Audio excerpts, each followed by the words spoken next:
Pour qui l'acte de Québec a été favorable?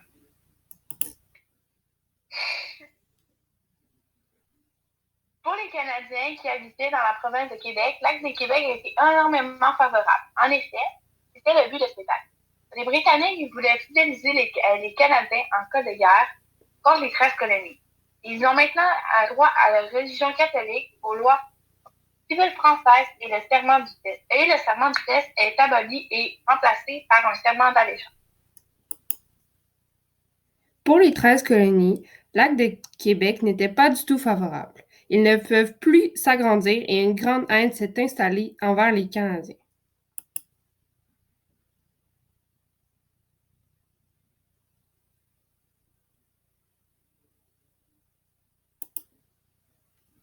Pour les Autochtones, l'acte de Québec a été plus ou moins favorable. Ils ont perdu beaucoup de territoire et plusieurs nouvelles maladies sont arrivées. Ils ont été assez négligés, même si c'était leur territoire au tout début. Pour les Britanniques, l'acte de Québec était bien pensé puisque la fidélité des Canadiens envers le roi de Grande-Bretagne est assurée. Pour faire ce travail, le cahier Parcours du Québec et du Canada a été bien utile. Nous croyons qu'il est assez crédible pour l'utiliser comme source, car c'est un cahier scolaire.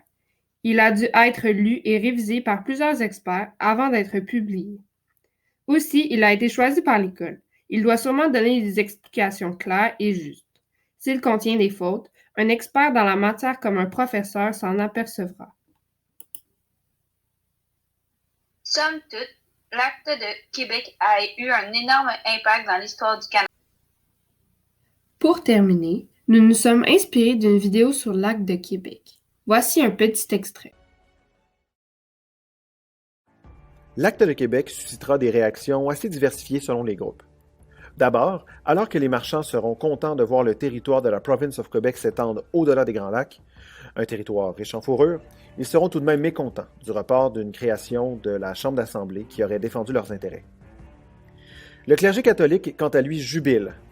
En effet, en rétablissant officiellement le culte catholique, ainsi que la dîme, le clergé s'assure de conserver un certain pouvoir au sein de la colonie. Celui-ci incite d'ailleurs la population à demeurer fidèle vis-à-vis la généreuse autorité britannique. Les seigneurs seront eux aussi assez contents de l'acte de Québec. Non seulement le régime seigneurial est officiellement rétabli, mais beaucoup d'entre eux tenteront d'intégrer le gouvernement colonial. Du côté des paysans, la réaction est plus mesurée. En effet, l'acte de Québec ne les touche que très peu. Mais ils apprécient toutefois que les autorités coloniales semblent les favoriser. S'il y a toutefois un groupe qui est particulièrement lésé, ou du moins qui se sent particulièrement lésé par l'acte de Québec, ce sont bien les habitants des 13 colonies. En effet, non seulement on accorde des privilèges aux peuples vaincus lors de la guerre de 7 ans, mais on leur octroie le territoire tant convoité depuis si longtemps, la vallée de l'Ohio. L'acte de Québec sera donc une des étincelles qui mettra le feu aux poudres de la Révolution américaine.